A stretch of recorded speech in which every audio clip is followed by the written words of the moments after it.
Então vamos lá. Um bom dia, uma boa tarde, uma boa noite para você que acompanha aí as aulas de Geografia. Israel Macedo, para quem não me conhece, meu nome é Randolfo, sou professor de Geografia. Então vamos que vamos aí, pessoal. Eu quero iniciar essa aula respondendo a um questionamento da nossa colega Luan Paula. Já quero deixar aí aquele abraço. Ela acompanha bastante aí, né? Ela acompanha todas as aulas e é bem participativa, né? Então, assim, tá de parabéns, continue assim, que é só sucesso. Então, na aula passada, eu falei de algumas teorias demográficas. Eu vou passar aqui o slide, que tem aqui um esqueminha mais ou menos. Então, eu falei da teoria, né, das teorias demográficas e ficou em um questionamento, né? A nossa colega questionou sobre a teoria malthusiana e a teoria neomalthusiana, que ela percebeu que, a partir da minha explicação, as duas teorias são semelhantes. Beleza, e foi bem observado. A questão aqui é o seguinte: a teoria malthusiana, ela é uma teoria que foi pensada por Malthus e ele concluiu que a população estava crescendo em uma progressão geométrica. O que seria progressão geométrica? 2, 4, 8, 16, 32. Progressão geométrica. E a produção de alimento estava aí crescendo numa projeção aritmética, que seria 2, 4, 6, 8, 10, 12. Então a população estava crescendo bastante. E ele acreditava que a população estava fardado à miséria e que a própria miséria iria regular o número de habitantes e que não haveria necessidade do Estado em intervir para esse controle populacional. Porém, ele colocava aí alguma. Ele era pastor, tá? É bom lembrar disso também. Ele era pastor e historiador. Naquele momento, realmente era preocupante, né, o crescimento demográfico e também a produção de alimentos. Então, ele acreditava que a miséria iria regulamentar, né? Principalmente, né, a população pobre. Então, a fome iria controlar esse crescimento populacional. E ele também pedia abstinência sexual, que era pedido para a população pobre, para diminuir aí a quantidade de filhos. Mas não era uma coisa de obrigação, né? Que eles eram obrigados a ter abstinência sexual. Mas sim que fosse estimulado, que construísse essa moral entre a população pobre. Essa teoria fracassou pelo fato que, por exemplo, em 1970 ocorreu a Revolução Verde. Então, novas técnicas, modernidades agrícolas aumentaram aí a produção de alimentos. Diante de algumas pesquisas, hoje, sabemos que há produção de alimento para saciar a fome de toda a população mundial. Porém, a produção de alimento não é para saciar fome, e sim, principalmente, para gerar lucros, tá? Então, essa relação, há um desperdício muito grande de alimentos. Então, é para refletir nesse sentido.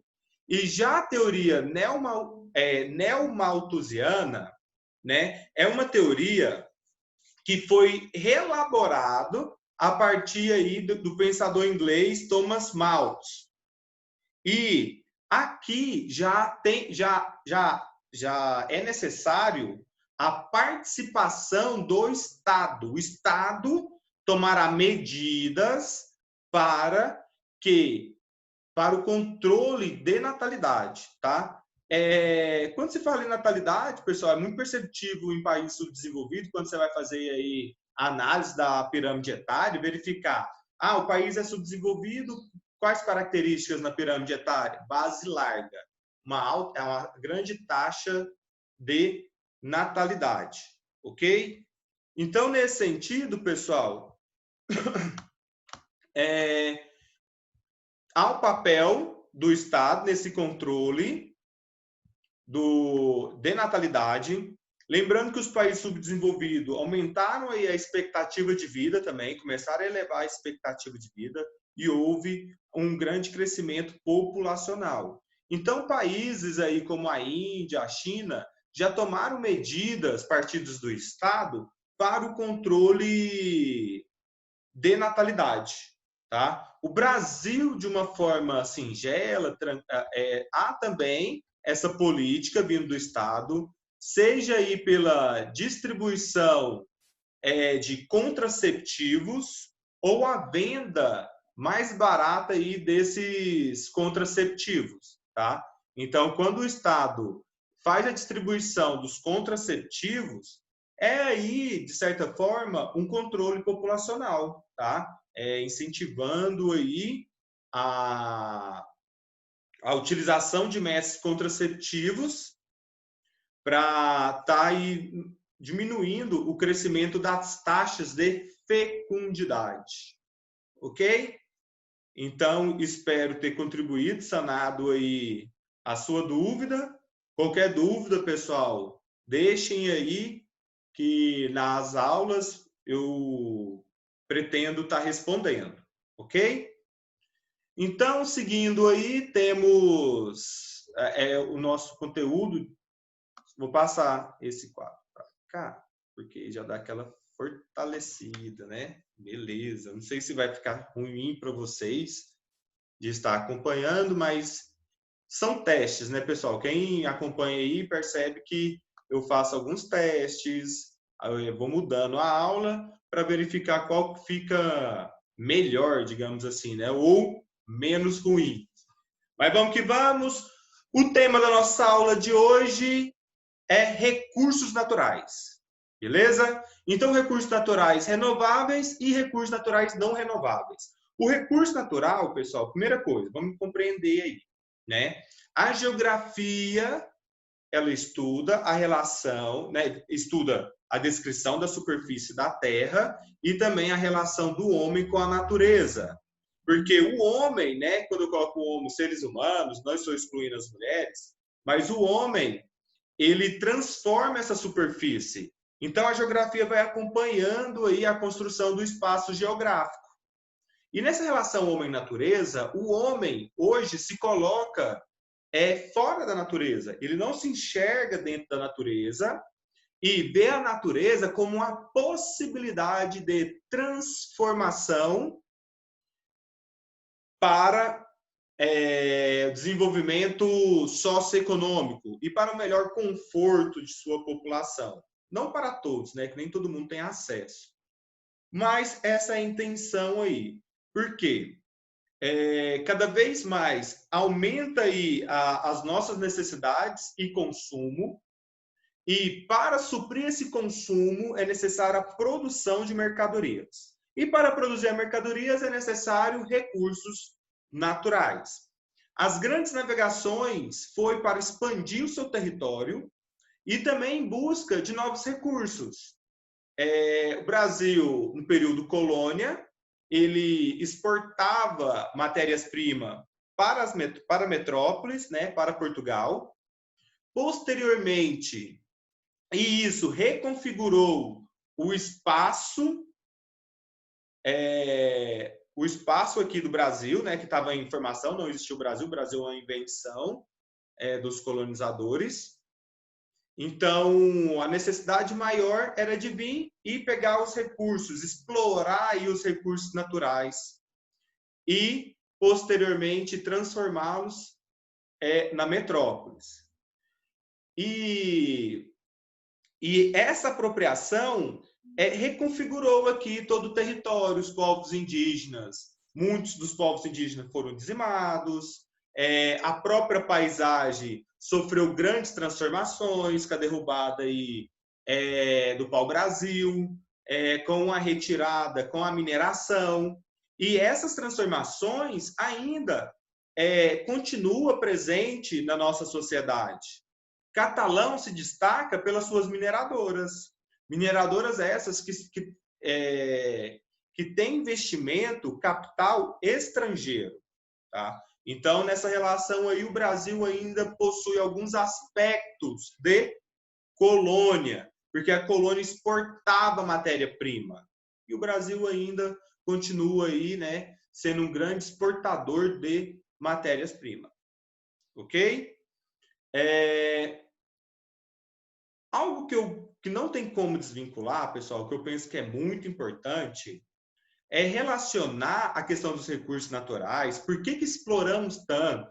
Por que estamos aí a cada vez mais intensificando a transformação da paisagem? Florestas entrando, diminuindo a sua área. E falando em florestas, nesse momento aí o Pantanal está sofrendo com incêndio, já perdeu grande área de Pantanal. Ribeirinhos estão tendo que sair das suas casas para estar fugindo aí do fogo. Mas interessante que hoje eu fazendo uma pesquisa, a Califórnia também está passando pelo mesmo processo de incêndio. O incêndio na Califórnia está gigantesco. Teve mais de 1.000 moradores que tiveram que sair de suas casas. Foram 500 casas, se eu não me engano, que foram interditadas devido a esse incêndio na Califórnia. Tá? Então já está aí tendo os brigadistas, tanto nos Estados Unidos quanto no Brasil, que estão tentando aí controlar o incêndio. Uma notícia positiva é que o governo federal liberou, né, que o IBAMA e o ICMBio contrate brigadistas para controlar aí, né, combater os incêndios. Lembrando que o IBAMA e o ICMBio sofreram alguns ataques aí do próprio governo federal. E agora, com a pressão internacional, eles tiveram que tomar algumas atitudes. E uma das atitudes aí foi a contratação. Então, essa contratação são aí de pessoas, os contratos estão em média de 6 a 24 meses, se eu não me engano, ou 12 meses. Chamou atenção apenas os 6 meses, de 6 a 24 meses. E eles estão dando preferência para as pessoas, os moradores locais, os moradores ali, as pessoas que estão próximas a essas áreas que estão sendo incendiadas, tá? Boa parte dos incêndios são aí provocados pela ação humana, tá? Tem incêndios criminosos. Estamos num período de estiagem. Eu acredito que já temos aí próximo de 70 dias sem chover em Catalão. Então, já temos aí um período de estiagem prolongado.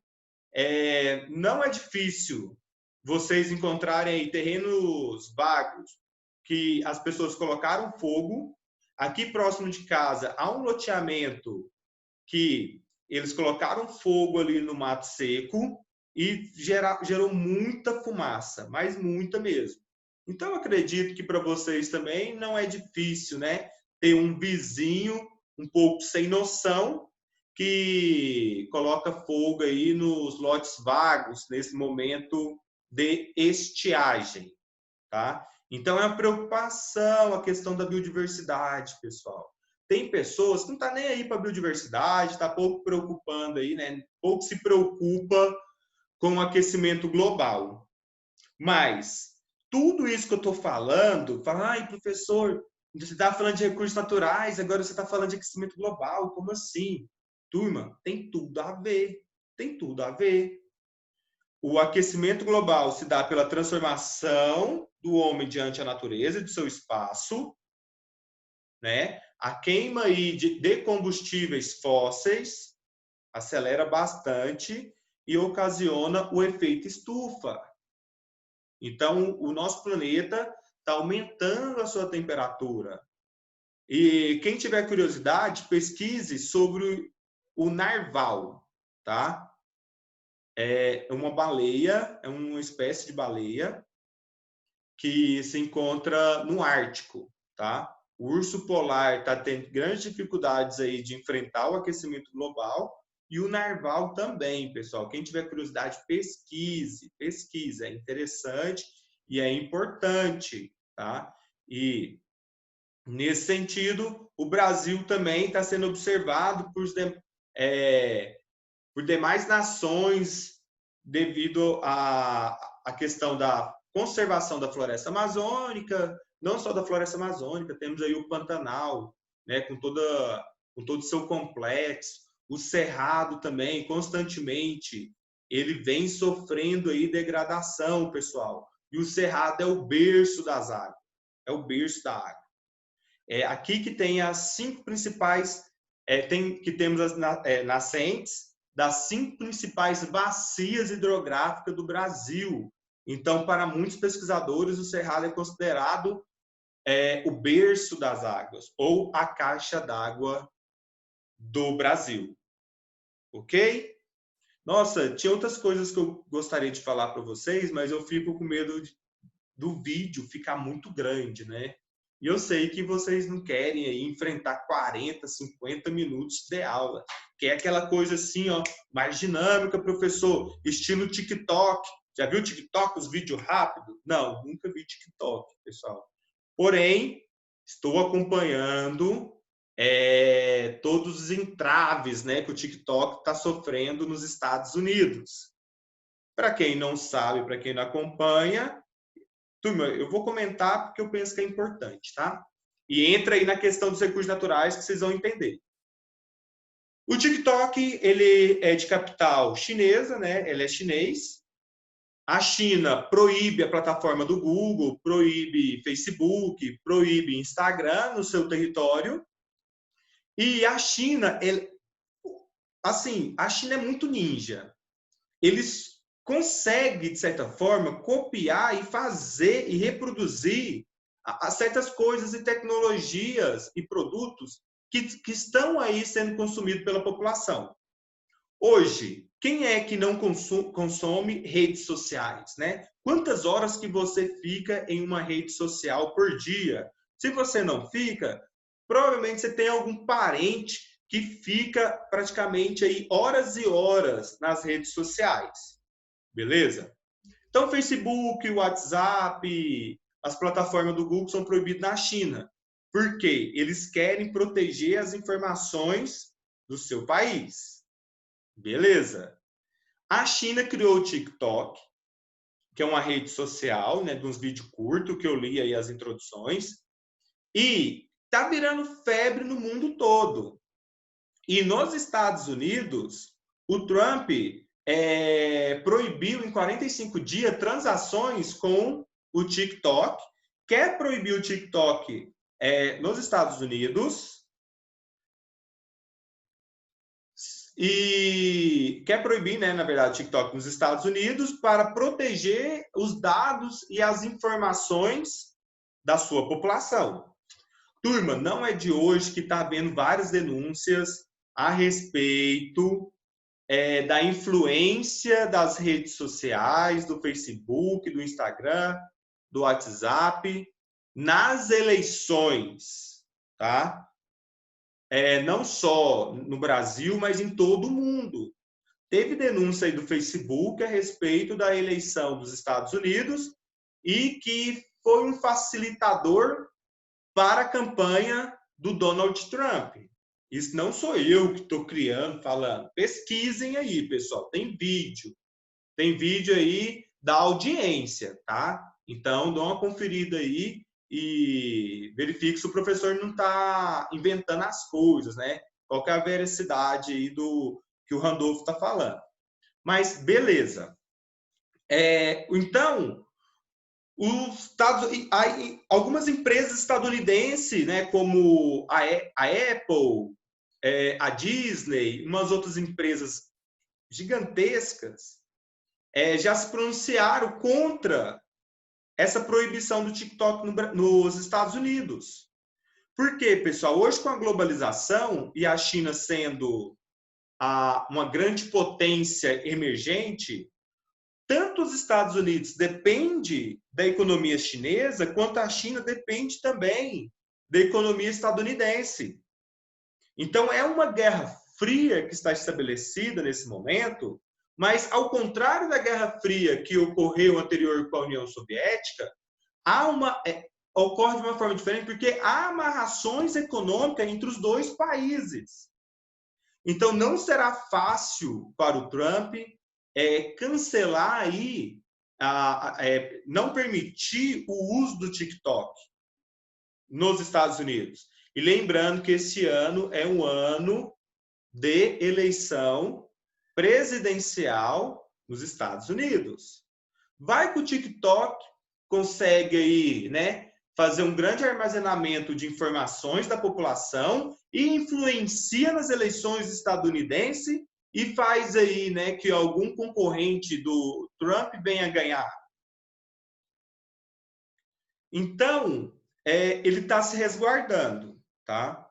Mas essa possibilidade, vou colocar possibilidade, mas para muitos isso ocorre. Então, essa possibilidade aí do TikTok tá lá para estar coletando informações, isso já é feito pelo Google e também pelo Facebook.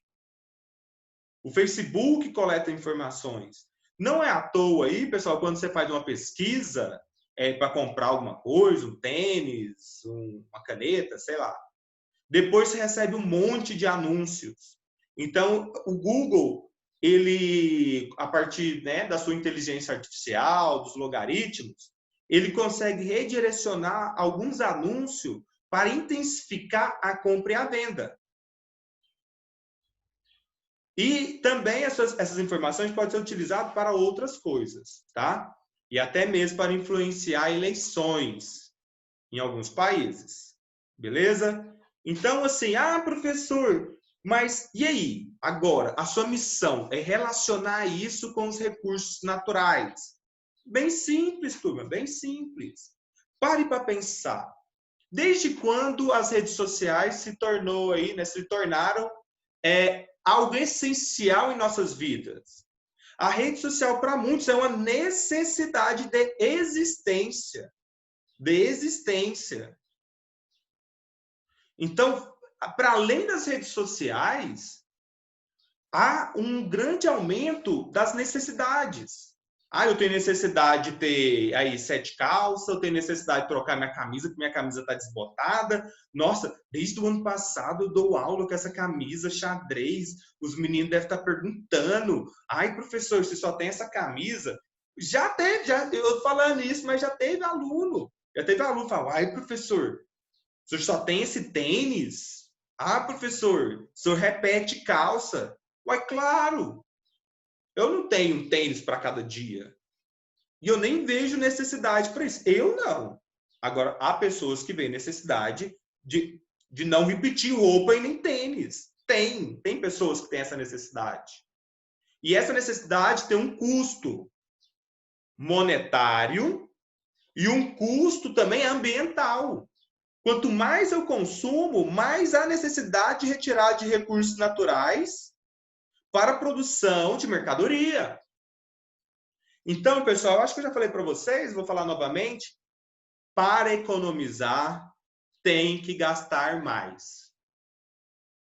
Para economizar, tem que gastar mais. Professor, você é doido, vai gastar e você não vai ter. Não, calma aí, não é gastar dinheiro não, pessoal. Gastar, não. Eu falo gastar no sentido seguinte, eu compro um tênis. Então, eu tenho que gastar aquele tênis. Eu tenho que gastar o máximo aquele tênis para depois ter a necessidade de comprar outro. Então, assim, eu economizo. Entendeu? Entendeu? Então, assim, eu tenho uma pasta de dente. Então, na pasta de dente, eu tenho que gastar o máximo que a pasta de dente ali, ia dar aquela torcida, porque ele vai me proporcionar maior número de escovação. Então, eu gasto até o final para economizar. Beleza? De uma forma simples, tranquila. Então, há necessidade de se pensar em um consumo consciente. Muitas empresas falam de sustentabilidade, mas de sustentabilidade só tem um discurso. A Coca-Cola já fez propaganda de sustentabilidade, mas a Coca-Cola, ela não quer se responsabilizar pelos engradados aí, os litros, né, de plástico de Coca-Cola que estão espalhados aí pelo mundo afora. Ele não quer se responsabilizar. A empresa fala de sustentabilidade, fica bonitinho na propaganda, fala, nossa, ele pensa no meio ambiente. Nossa, olha como que é bom beber Coca-Cola. Estou bebendo Coca-Cola sem nenhuma preocupação ambiental. Aí é brincadeira, né? Aí é brincadeira. Além de estar fazendo mal para o seu corpo, eu não vou entrar nessa discussão, cada um faz o que pensa, né? Cada um faz o que acha que é melhor para si, mas a Coca-Cola tem que se responsabilizar pelo seu lixo. Tem que se responsabilizar. As empresas têm que se responsabilizar pelo seu lixo. Então, nesse sentido, tem que haver aí um consumo responsável, tá? Um consumo responsável.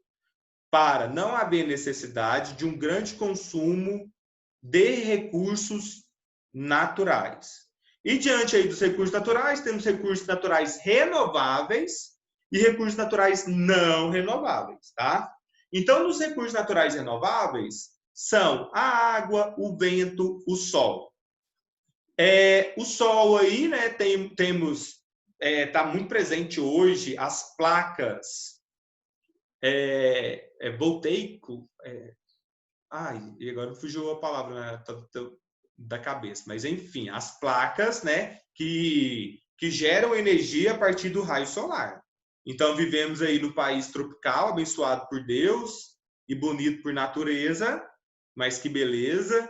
Quem é aí, né, da década de 90 entendeu a referência dessa música, mas quem não teve oportunidade de assistir TV Globinho, vai ficar perdido aí na minha referência de tiozão. Mas é isso aí, pessoal. Então, o sol. Você pode produzir energia aí que for, né, com as placas solar, que amanhã será outro dia. Outra referência de música. Hoje eu estou MPB.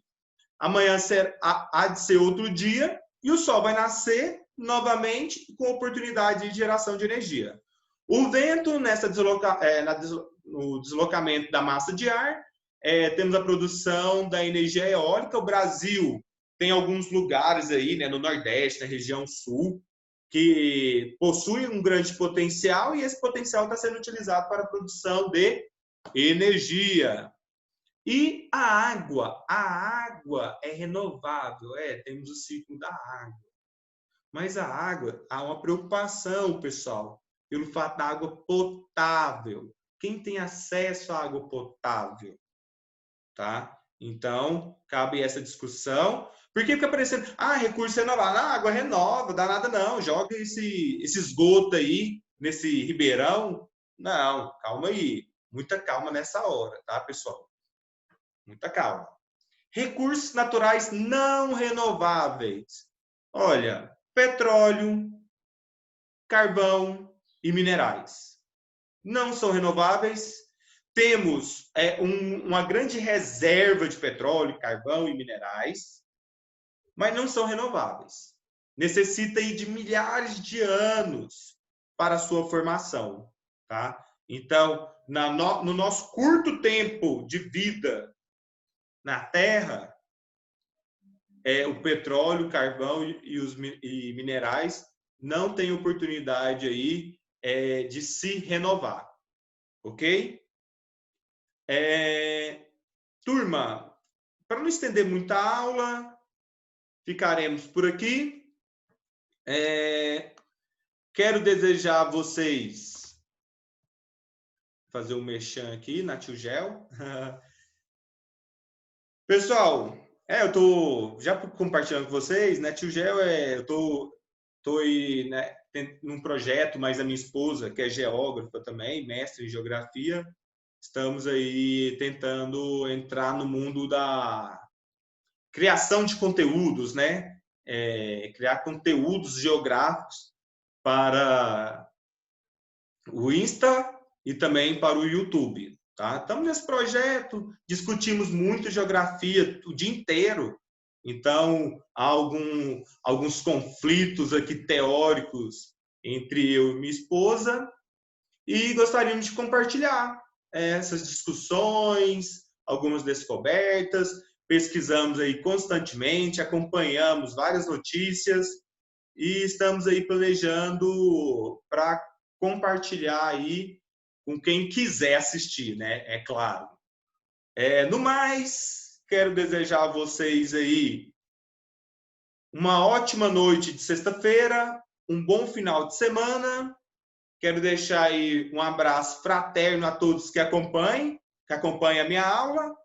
Quero agradecer a paciência e também a colaboração. No mais, uma boa noite, valeu e até a próxima.